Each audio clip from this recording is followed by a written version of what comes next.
नमस्ते दोस्तों। भारत सरकार ने बैंक खाते में नॉमिनी को लेकर पुराने नियमों को पूरी तरह से बदल दिया है।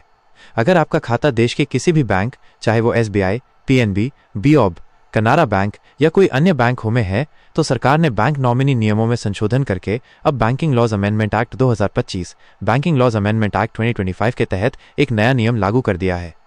इस नए नियम के मुताबिक अब पूरे भारत में जितने भी खाता धारक हैं, जिनके सेविंग्स अकाउंट खुले हुए हैं और वे उसमें पैसा जमा करते हैं, फिक्स डिपॉजिट करते हैं या किसी भी प्रकार का निवेश करते हैं, तो ये नॉमिनी का नया नियम आपके लिए जानना बेहद जरूरी है। नहीं तो आपका जितना भी पैसा बैंक खाते में है वो खतरे में पड़ सकता है। क्योंकि दोस्तों, RBI के 2025 के एक आंकड़े के अनुसार भारत में अरबों खरबों रुपए ऐसे पड़े हुए हैं जिनका कोई क्लेम करने वाला नहीं है। इन पैसों के मालिक अब इस दुनिया में नहीं है और उन्होंने अपने बैंक खातों में नॉमिनी अपडेट नहीं करवाया था।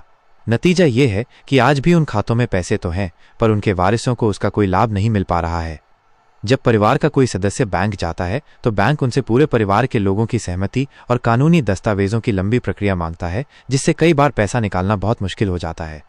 इसी गंभीर समस्या को देखते हुए भारत सरकार ने अब पुराने नॉमिनी नियम को हटाकर नया नियम लागू किया है, ताकि खाता धारक की मृत्यु के बाद उनका पैसा आसानी से उनके परिवार वालों तक पहुंच सके। इसलिए दोस्तों, अगर आप भी एक बैंक अकाउंट होल्डर हैं तो इस वीडियो को अंत तक जरूर देखिए, क्योंकि हम आपको बताएंगे कि 2025 में बैंक नॉमिनी को लेकर कौन कौन से जरूरी बदलाव हुए हैं और आपको तुरंत कौन से जरूरी काम करने चाहिए। लेकिन उससे पहले अगर आप चैनल पर नए हैं तो कृपया चैनल को सब्सक्राइब करें और वीडियो को एक लाइक जरूर दें, ताकि आगे भी आपको ऐसी ही काम की जानकारी मिलती रहे। तो चलिए अब विस्तार से आते हैं। बैंकिंग लॉज अमेंडमेंट एक्ट 2025, नए नॉमिनी नियम।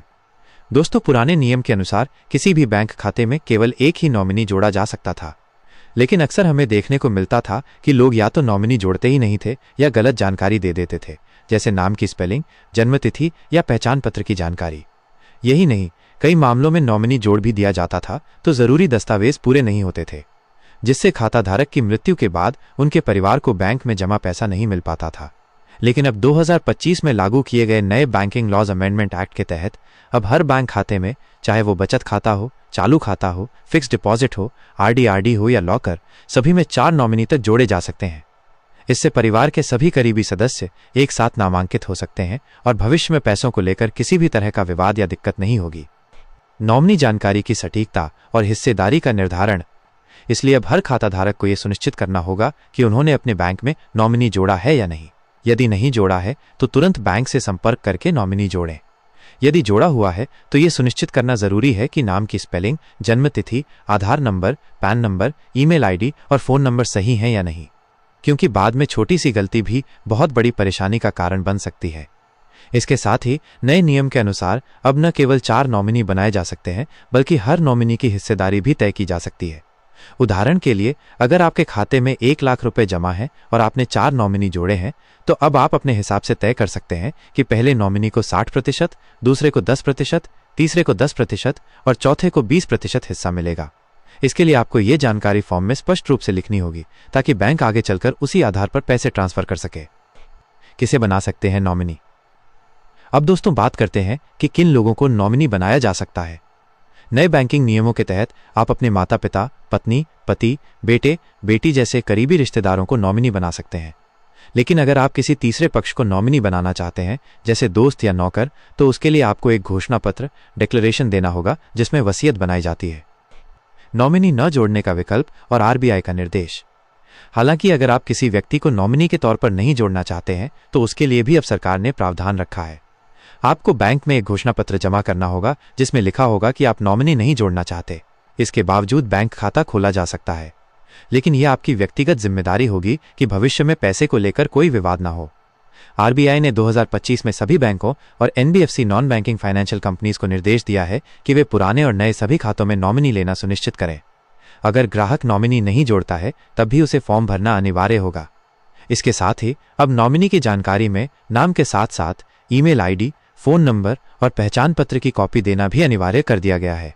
और दोस्तों, ये नियम हर बैंक पर लागू होता है, माइनस सरकारी बैंक जैसे SBI, PNB, bank of Baroda हो या प्राइवेट बैंक जैसे ICICI, HDFC। यहां तक कि पोस्ट ऑफिस की FD या PPF जैसे निवेश पर भी ये नियम लागू होते हैं। निष्कर्ष। इस बदलाव का एकमात्र मकसद यही है कि नामांकन प्रक्रिया पारदर्शी, ट्रांसपेरेंट और आसान ईजी हो। बैंकों में लंबी चौड़ी कानूनी प्रक्रियाओं से बचा जा सके और खाता धारक की मृत्यु के बाद परिवार को उनका हक जल्द और आसानी से मिल जाए। इसलिए दोस्तों, अगर आपने अभी तक अपने बैंक खाते में नॉमिनी नहीं जोड़ा है तो तुरंत जोड़ें, क्योंकि दोस्तों अब सिर्फ एक नॉमिनी से काम नहीं चलेगा। कम से कम 4 नॉमिनी अगर संभव हो तो जोड़ें, उनकी हिस्सेदारी तय करें और सभी दस्तावेज सही तरीके से भरें। इस नियम को अनदेखा करने का मतलब ये हो सकता है कि आपके जाने के बाद आपकी मेहनत की कमाई बैंक में ही रह जाए और आपके परिवार को उसे पाने के लिए सालों तक बैंक और कोर्ट के चक्कर लगाने पड़े। अगर वीडियो पसंद आया हो तो लाइक ज़रूर करें, चैनल पर नए हैं तो सब्सक्राइब करें और बेल आइकॉन दबाकर नोटिफिकेशन ऑन कर लें, ताकि आगे भी आपको बैंकिंग से जुड़ी हर ज़रूरी जानकारी सबसे पहले मिलती रहे। आपका साथ ही हमें ऐसी ज़रूरी जानकारी देश भर में फैलाने का हौसला देता है। इस वीडियो को अपने परिवार, दोस्तों और हर उस व्यक्ति के साथ शेयर